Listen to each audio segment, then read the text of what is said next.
Hello, welcome to Educationally Speaking. My name is Sarah Davis, and I'm a communications specialist with Oakland Schools and the host of this podcast. The goal of Educationally Speaking is to focus on important topics related to education here in Oakland County, Michigan. Thank you so much for listening in. This is the second part of our series where we are interviewing Oakland Schools employees who are helping out their communities. Food and housing insecurities for our students are always something we're concerned about here at Oakland Schools, and we dedicate staff year-round to provide assistance in these areas. But the COVID-19 pandemic has brought these issues even more to the forefront. In the second segment, we will talk about two of our Oakland School staff who are on the front lines working to help those in need of food and shelter. We are here with Lori Atkins, our Oakland Schools nutrition consultant. Lori is a national speaker on all things related to childhood nutrition and was recently elected as Vice President of the School Nutrition Association.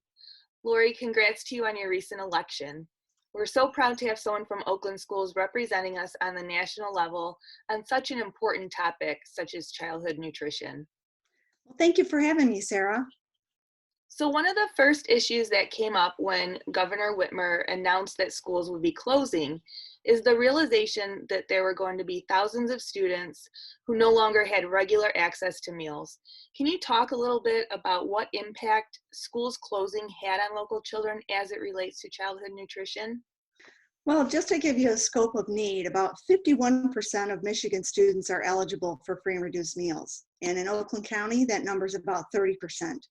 So on a typical day when school's in session, Oakland County Food Service Program serves about 100,000 lunch and breakfast meals to kids daily. So when the school closings happened as a result of COVID-19, school food service programs, they knew they had to act fast to ensure that a food safety net was in place for kids. So we know that anytime when school is closed, student access to school meals is cut off. So the unanticipated school closure, or the USC Summer Food Service Program, was a newly authorized emergency food program from USDA in response to COVID-19. So MDE oversees the program and it's administered by local districts. So the regular Summer Food Service Program, just to give you by comparison, it traditionally allows students to show up at service sites and consume the meal on site regardless of their eligibility. And the new emergency Summer Food Service Program, meals are served to kids regardless of their eligibility. And in addition to this, the new program allows parents to pick up multiple meals at one time to take home to their kids. So serving multiple meals on one day, it really helps to reduce the number of times that families have to leave their home during the pandemic to get food. Yeah, it's a pretty amazing program. And just those numbers you were mentioning, I mean, that's a huge amount of children affected. Yet it seemed like almost as soon as word was given from the governor that schools were closed, there was an immediate local response. Can you talk about what was done? Well, you're right, Sarah. The schools responded swiftly and pivoted quickly from the National School Lunch Program to the new unanticipated school closure program. And they did this literally in 72 hours. So just to give you a bit of background, on March 11th, the governor declared this state of emergency in our state as a result of COVID-19. The evening of March 12th, the governor announced a 3-week closure of schools. And then the very next day, on Friday, March 13th, Michigan Department of Education held a virtual town hall meeting for school superintendents and food service directors on how they can continue to feed kids under the new unanticipated school closure summer food service program. So many districts immediately went into action and they prepared meals over that weekend so that kids wouldn't miss a meal on Monday. So since then, I'll tell you, Oakland County schools have served over 1.4 million meals in just March and April alone. That doesn't include May. Wow, that's amazing. And that turnaround, I mean, talk about, just stepping up to the plate right away. Yeah, and you might be wondering too how Michigan was able to respond so quickly to this crisis, and it's because we've had these crises before, and this seems like eons ago, but remember last year's polar vortex? Yes. As a result of that, schools were unexpectedly closed for a number of days, and it required schools to take emergency action for meals then. So to prepare for future crisis, MDE held trainings back in November, which many of our school districts attended, to prepare them to participate in an unanticipated school food closure program should an emergency occur in the future.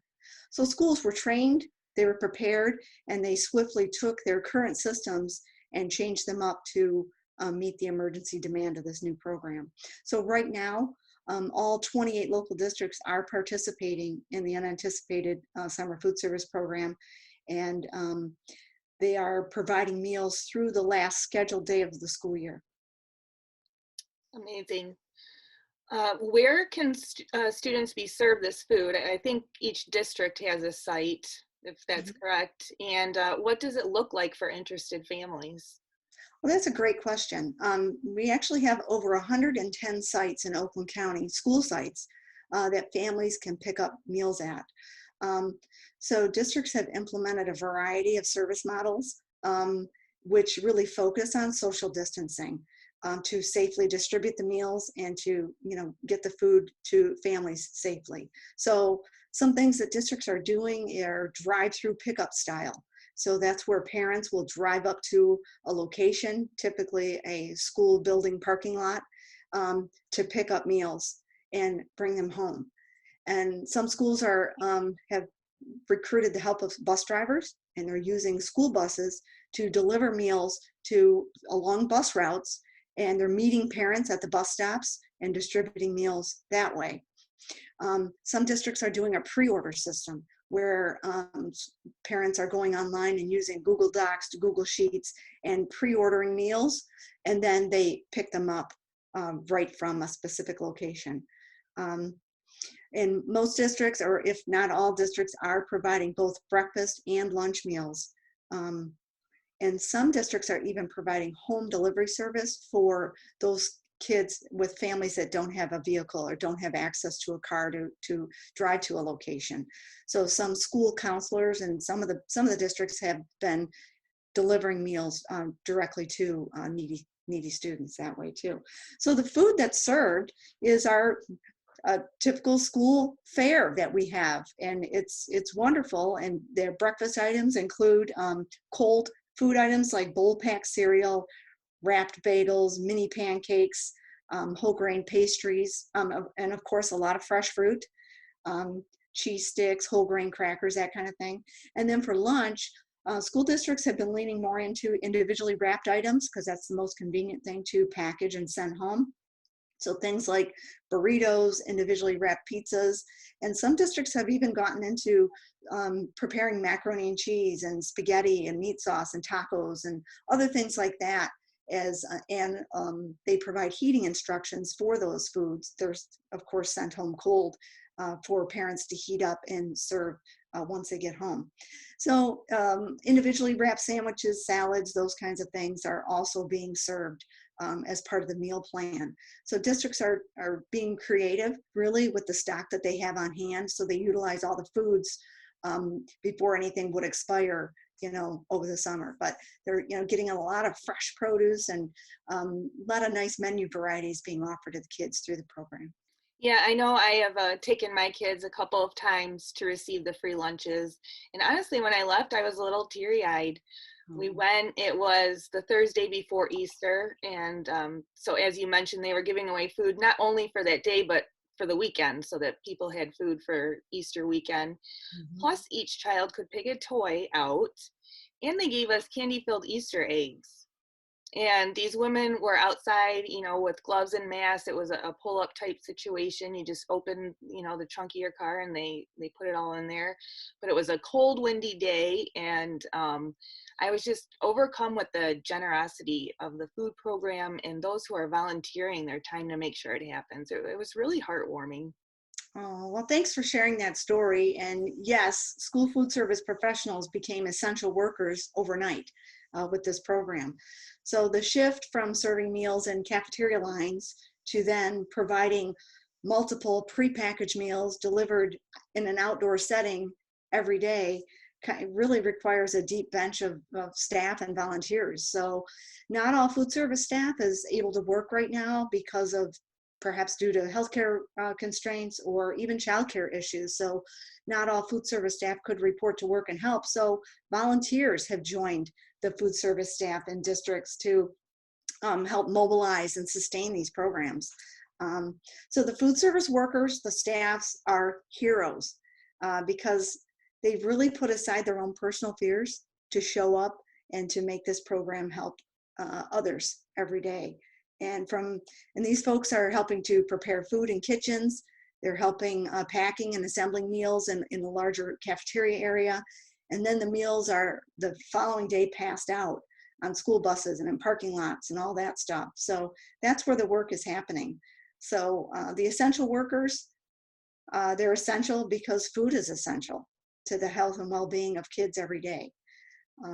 So as they say, not all superheroes wear capes, some wear aprons.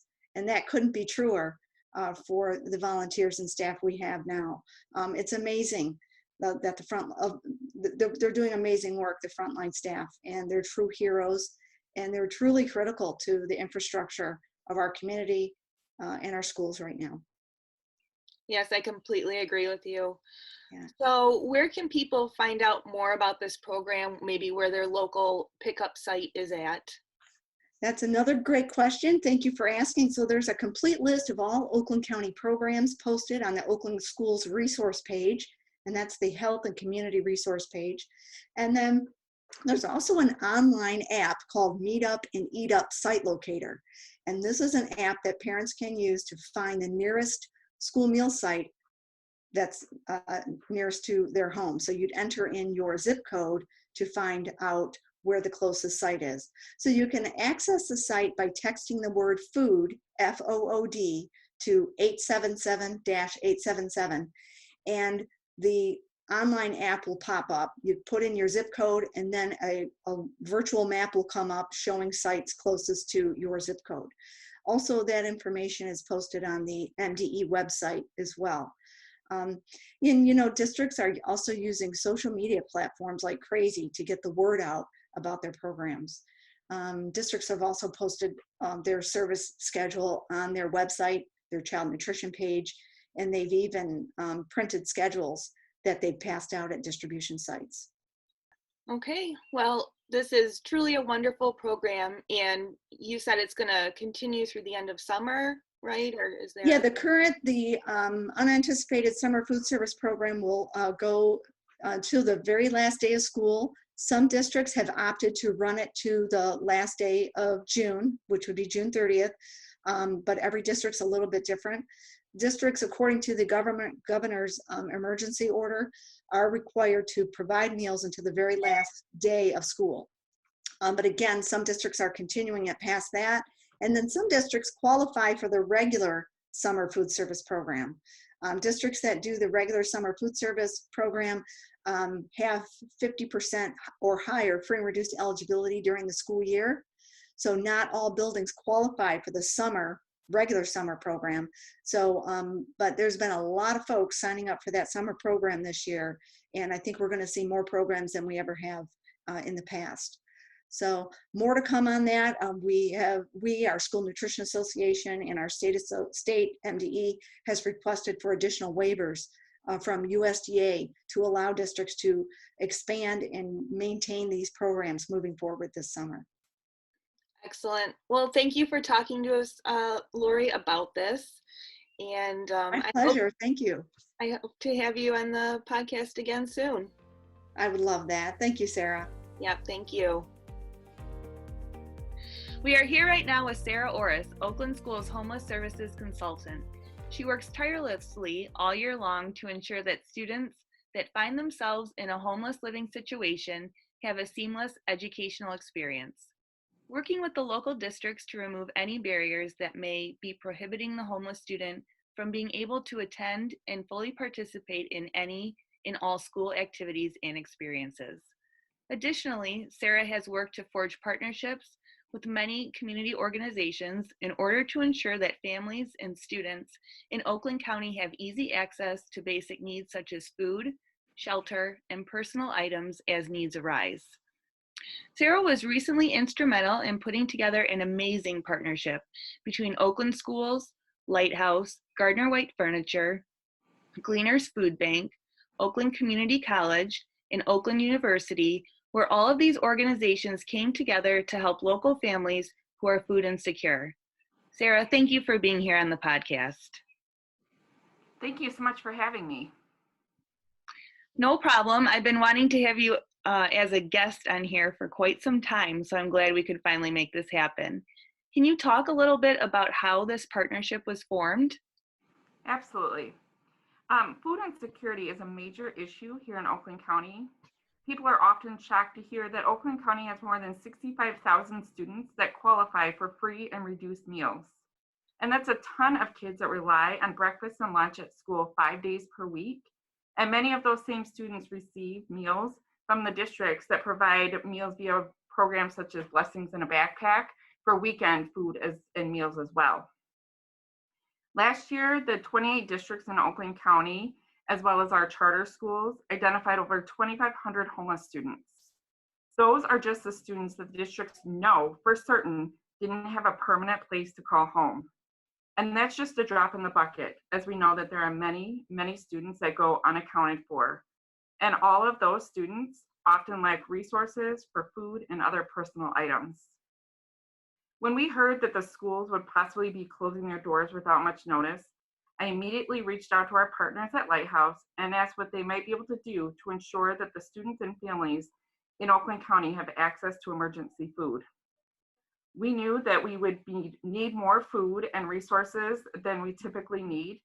So we needed to remove any barriers that we might find, including removing the barrier for the one-time per month access to food, as well as expanding transportation needs that families might have and removing those barriers, especially given the size of Oakland County.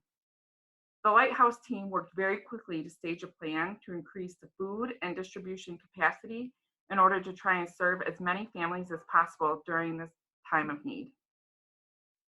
That's pretty amazing. I'm sure there's many, many working parts to putting something like this together. Can you talk a little bit about what role each organization plays in this partnership? Sure. Lighthouse was really instrumental in getting the collaborative effort together. This included getting Oakland University involved as a partner and using the Oakland Center as a staging and packing area for food, using volunteers to deliver food for those families that lack transportation, obtaining a grant from the United Way to purchase additional food, contacting partners from other various parts of the county to use their locations as distribution sites and pickup locations, and then partnering with Gardner White to pick up food boxes that have been packaged with food and delivering them to the locations for pickup.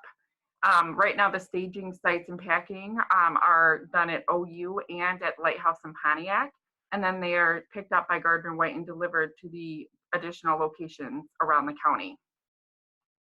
Oakland University and their COVID response team, they currently have several hundred volunteers that help at various times packing the food boxes, loading them into the vehicles of volunteers, and then delivering the boxes.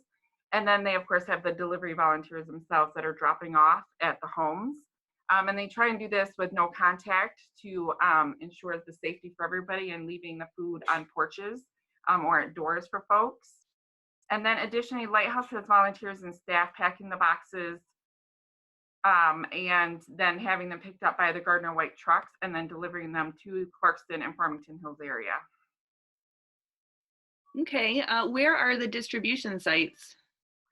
So right now the distribution sites, food can be picked up at Lighthouse in Pontiac, Lighthouse in Clarkston, St. David's Food Pantry in Southfield, and then CARES of Farmington Hills.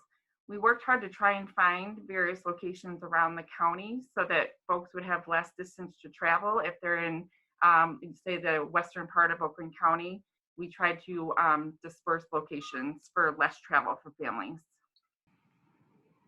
And so how many people have been served by this partnership so far, and how long do you plan to have it last for? Well, between Lighthouse and Oakland University, approximately 5,594 households have received food assistance in the last 8 weeks or so. We are expecting it to last through June, but hopefully we will be able to continue it into the summer months. That's really going to be dependent on funding and the volunteer capacity. That's really amazing. Well over 5,000 families served. I'm glad to hear that so many people are being helped by this effort. And there was also recently a Facebook Live event held by Lighthouse to raise money for these causes, correct? There was, and it was really amazing. It was a huge success. It was a 12-hour live event that included performances by locally and nationally known artists and musicians, as well as interviews from various community partners and supporters. And the event raised $150,000 during their 12-hour campaign. And then additionally, Lighthouse has been running a Hand Up campaign. And Hand Up is similar to a GoFundMe, but it's specifically for nonprofit organizations that are fundraising for various efforts. And they have been running the Hand Up campaign for about 8 weeks. And so far they've raised over $1.5 million. And the money is going to be used for sheltering families and individuals in the county, housing needs as we see folks may become evicted with the pandemic and job loss, utility assistance, food assistance, and other basic needs that we may see arise during the pandemic. Well, all I can say is great job. The impacts of these efforts are obviously far-reaching. Oakland Schools is lucky to have people like you on the front lines helping those most in need. Thank you so much for having me on the show. I'm really glad to come and talk to you and share the information and the work that's being done around Oakland County to serve the families in need.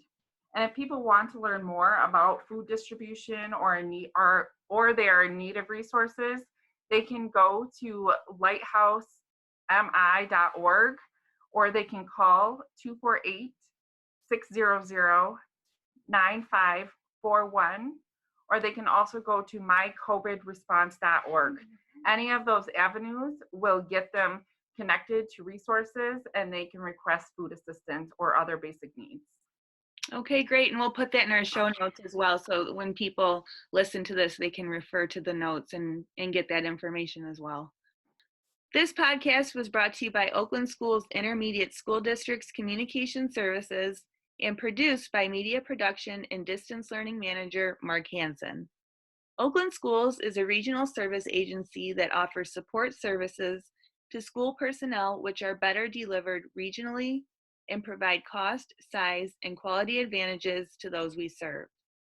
You can find out more information on Oakland Schools at oakland.k12.mi.us. I have been your host for this podcast, Sarah Davis, and you can find this and future episodes of Educationally Speaking on Anchor FM. We hope you will join us for our next episode, where we will continue to bring you topics that affect every student every day.